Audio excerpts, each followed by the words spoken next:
Na verde Galicia, onde o mar abraza a terra e as lendas murmuran na néboa, está a Pedra da Serpe.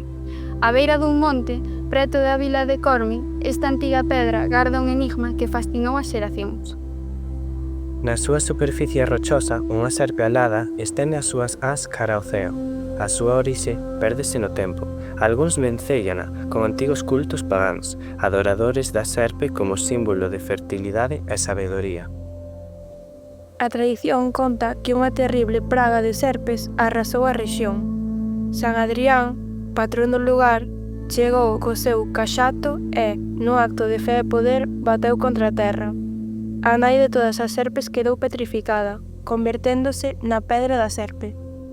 Desde entón, a pedra foi venerada como un amuleto contra o mal e a enfermidade. Dice que tocar a serpe trae boa sorte e cura as enfermidades. Os peregrinos acoden a ela en busca de protección e remedio. Na parte superior da pedra destaca un cruceiro, símbolo do cristianismo. Esta cristianización reflicte a superposición de crenzas, onde a serpe pagá é reinterpretada como o demo bendecido pola cruz.